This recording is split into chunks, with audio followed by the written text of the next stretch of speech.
Hi, Jeremiah. Hi, Benji. How are you? I'm good. How's Comic Con? Tiring. I think next year it's a two-person job. Uh, I said that to Mac yesterday.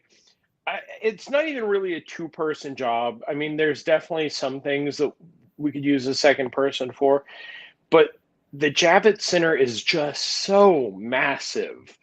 Uh, they added in this whole, we talked about that the first day, the whole extra area where they have most stuff. So if you're on the floor, you're walking like two football fields to get to where you need to go.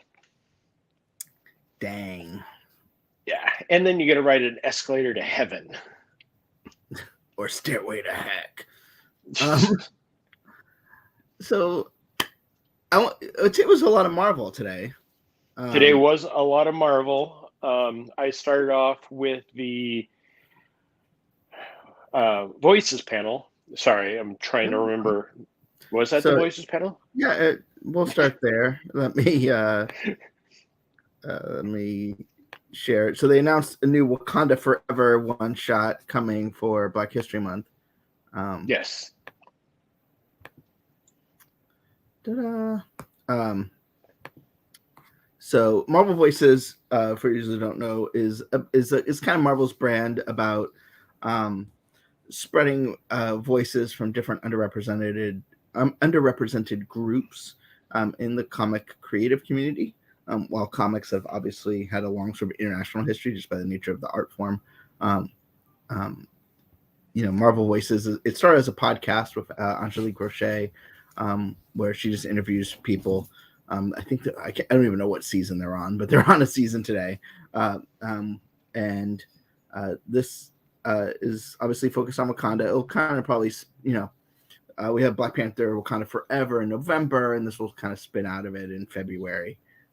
It's not an MCU comic, but just kind of keeping that Wakanda brand alive a little bit longer. Yeah, and they had a lot of the creators in there. Hi, Emily. Um, Speaking about different comics and projects that they have upcoming, it is very much just a chance to to make sure that people understand that it is no longer just white guys writing comics like pretty much what Marvel started as. Um, they had everybody represented, and I love going to these panels because you get to hear other people's voices and you get to hear projects like Bloodline, which was, yes, the Wakanda Forever project was really cool, but this project, the creator, she told the story of how her father took her to see the Blade movie. And that was one of the first, yeah, I don't think it One was, choice, Cotton. yeah. And it was the first time that she saw a black superhero. And then she later found out that her father's favorite comic was Blade. So then she went on to be able to create the daughter of Blade. So it just kind of comes full circle back. And the story she was telling was so beautiful. It was they do it a disservice by putting it in a small room.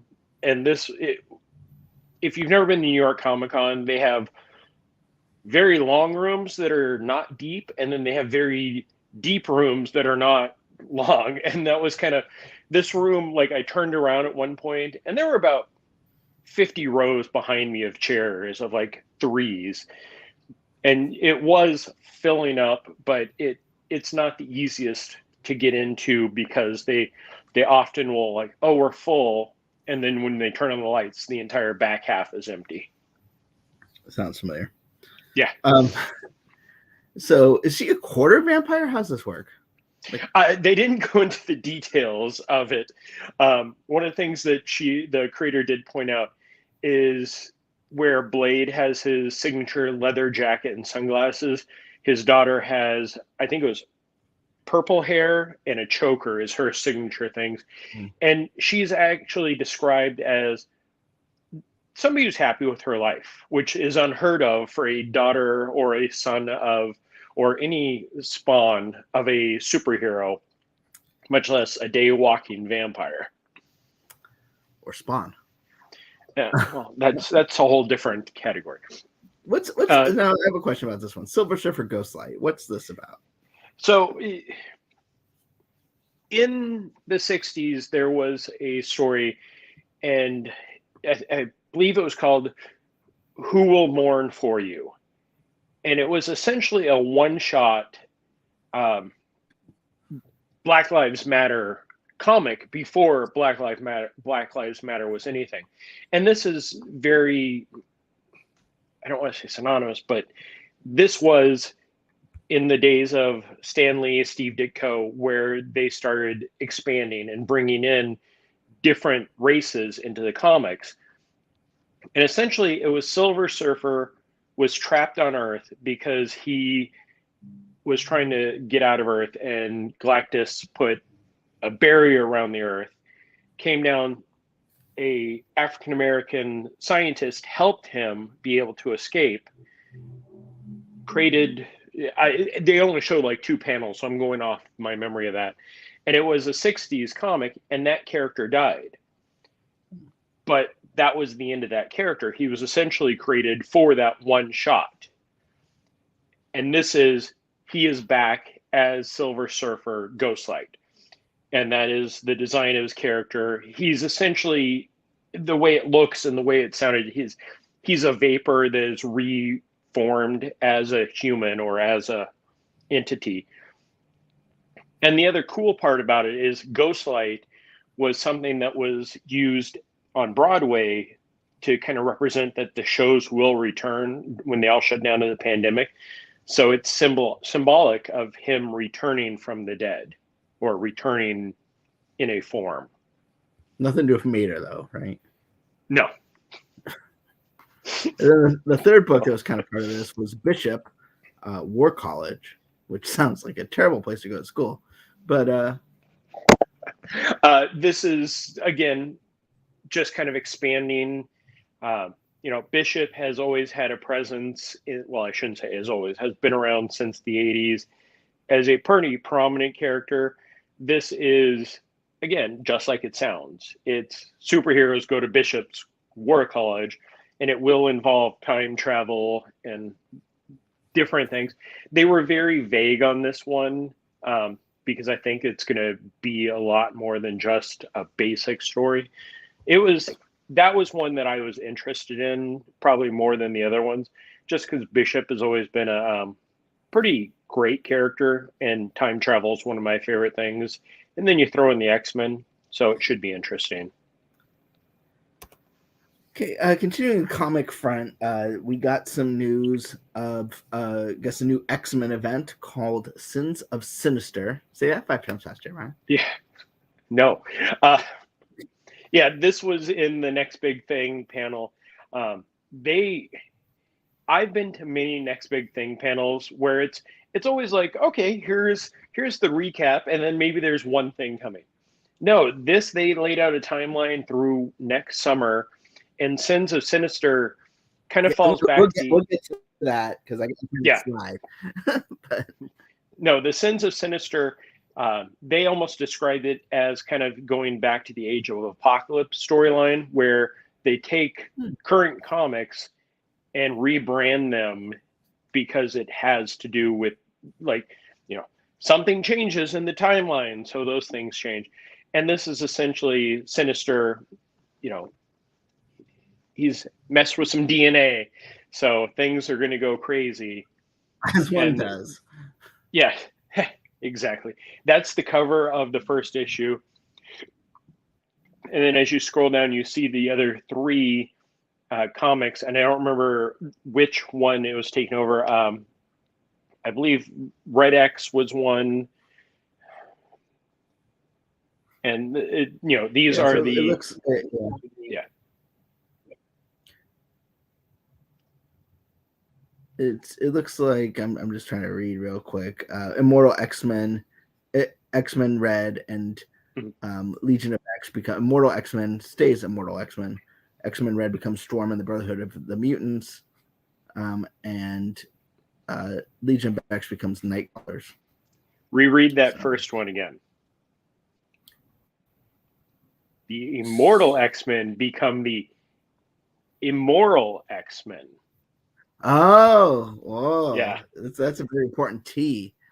Yeah, that's exactly. They're like, yes, we know how to spell. That T is removed for a reason. And we all kind of went, oh.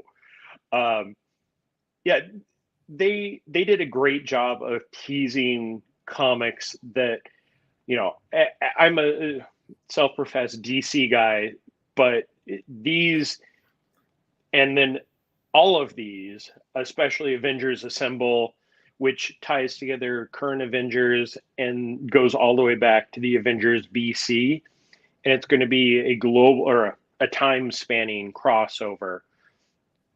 So Dark Web. You got kind of like an MCU lineup here. So you have Avengers Assemble kind of spinning out of Avengers, X-Men, Eternals event that kind of ties in, I think, the sort of Mephisto storyline they've been dealing with. Mm-hmm. Dark Web, which really kind of deals with Ben Reilly in a bad mood. We talked about Sins of Sinister. Captain America Cold War, bringing together the two Captain America books that are currently running. Summer of Symbiotes, not a lot of information, and Fall of X obviously is enticing. So Yeah. A lot going on, which is kind of cool. I loved a good timeline. Yes. I also appreciate when they do it, especially for the comics, as opposed to you pick up one comic and you're not sure what crossover this is going through. These are kind of laid out pretty well. So that's comics, but you also, it's still Marvel, but it's coming to Disney Channel and Disney Plus. Moon Girl and Devil Dinosaur. Just Disney Channel as of now. Yeah, okay. Disney Channel on February 10th, then coming soon to Disney Plus. It Yes. will be. Yeah, and Moon Girl and Devil Dinosaur. I don't want to say that this is kind of the thing that we've been. This is the standout thing of New York Comic Con as far as everything goes, but really, this is the standout thing. You know, they definitely drove it home that this series, and I've had the chance to see the first episode, as I believe. Did you get a chance to see it at Expo? I've seen it. I did not see it at Expo. Okay. So we'll leave it at that. We had the round table. We got to speak with Diamond and Fred, who are the voice of Moon Girl and Devil Dinosaur, who are great. Some of the creators, also the voice of Pops, Moon Girl's grandfather, who owns the skating rink. And it was a fun panel, but the big news was they've already been greenlit for a second season without even the first season airing yet. So, and this is one of the producers here is Steve Loader, who's not a name you may recognize, but is a Disney television animation god. Yes, Kim Possible. So, yeah. So it's not. It's combining Disney animation, not in a television animation kind of form, with Marvel, which just sounds while adding a sort of a level of something unique to it, where I think is exciting. Yeah, and big things that came out of this. This is the first really animated with a teenage black girl as the superhero lead that is focused on her. Yes, we've very had specific, but yes, and that was like, as they're saying, I'm like, I'm pretty sure I've seen their other. I guess Knockback Stuffins is not a super. Well, she's a superhero in her own way, and it's not a teenager. But yeah, and one of the cool things about the panel, and off the top of my head, I cannot think of his name, even though he wowed us all. The person who writes the music for the show. I'm looking to you for this name. Sadiq? Yes, he came out, and if you're not familiar with that name. I just couldn't remember it. He's been making music since the 80s. Like, he was in the band Tony. So that is one of those really cool things. Sounds like a riveting Laughing Place live stream. Yes. Oh, dear God. Yeah, so he has done a lot over the years, and he creates music. And they pointed out they will send him something, and within a day he'll send back a song. So every episode will have at least one music bit in it. It's a teenage girl with her 10-ton dinosaur from an alternate dimension. And Voiced really, by it's the legendary yes, Fred. Fred, That guy. yeah, who provided us with many examples of his amazing devil dinosaur vocabulary. He's voiced Hulk in a lot of Marvel animated Yeah, projects. I mean, one of the things that we know him probably better for, but we don't know him better for, excuse me, if you've ever had the chance to, and again, it's 9:17 at night. If I'm spoiling something for you, you shouldn't be watching this in the first place. He is the voice of Darth Vader in the parks. Yeah, and he's been on the Voices of the Parks panels at D23 Expo, and at San Diego Comic Con, I believe he kind of ran through some of his voices, but the Darth Vader one was the one that stood out. And he definitely did. If Devil Dinosaur and Hulk interacted with Moon Girl, and it was very funny because it's Fred. He is very entertaining no matter what. So you got one more day tomorrow. We're not going to do a recap show, but I want to give a little heads up. So you're going to be covering a little show called what was it? Muppets? Muppets, yes, the Muppets Mayhem. Yes, Muppets Mayhem. Is that like one of those like sponsored TV shows, which is just about Allstate? It's like the Caveman show, except for Allstate. Oh, may the cavemen rest in peace. No, Muppets Mayhem. This is really the show that I've been dying for. Like, this was probably my most excited. As Benji will tell you, we had a bit of an email chain going for most of yesterday to try to work everything out, and it all worked out fine. So I will be seeing it. I will be enjoying. Hopefully, I won't be crying, but 9 times out of 10, when the Muppets show up, if there's a song involved that involves a rainbow, I'm crying. Yeah, so we'll have full coverage of it. So I mean, I want to, on the Disney television front, you've seen Moon Girl and Devil Dinosaur. I mean, in terms of panels, you've seen Moon Girl and Devil Dinosaur, American Born Chinese, Mysterious Benedict Society, and you'll see Muppets, Electric Mayhem. Muppets Mayhem. Muppets Mayhem. And you forgot about two more. Oh, geez. Okay, let me think. Big City Greens and Our House. Yes. So, I mean, is it hitting you how much Disney there is? And then let's talk about New York the Comic-Con booth. used to be a one-guy job. Yeah, there was the booth on the Wonders of Xandarian booth, and then there was also a Marvel booth, and then there was also a Parks panel. Now, I will say, and this is something, because they focus more on the floor, more on the overall what's going on the floor, not so much on the panels, it's pretty easy to hit because, since it's all Disney branded or Disney, they are not competing with each other. But I definitely have spent more time in rooms watching 5-minute clips of movies and cartoons than I have ever done.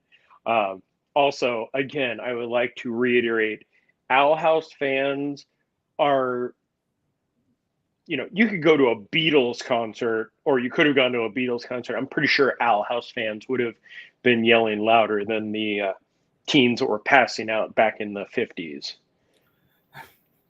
And too bad Tony wasn't there.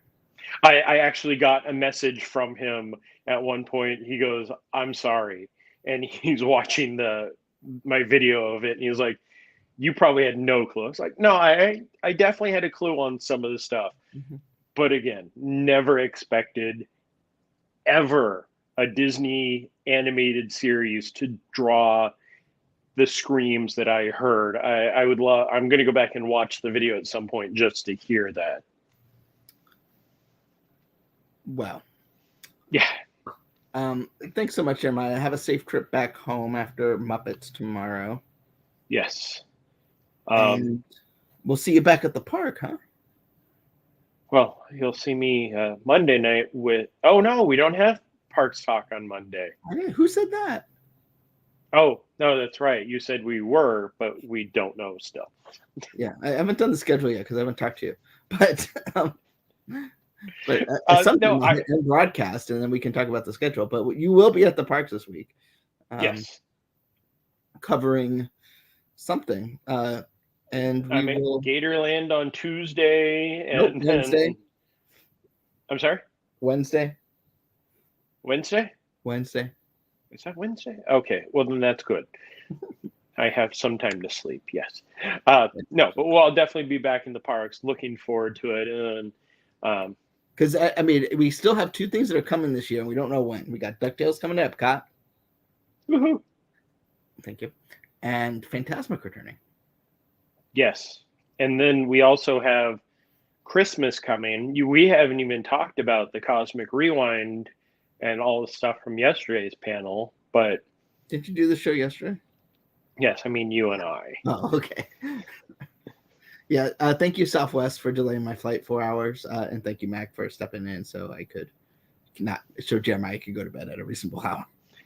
I'm going to try to do that again tonight, yes. Okay, we'll let you go, but don't actually go because we need to talk. And I will, we won't, as I said, we won't have a live stream tomorrow, but we got all sorts of fun coming up in the next week or so. So follow us, like, subscribe, do all that stuff, and we'll see you around.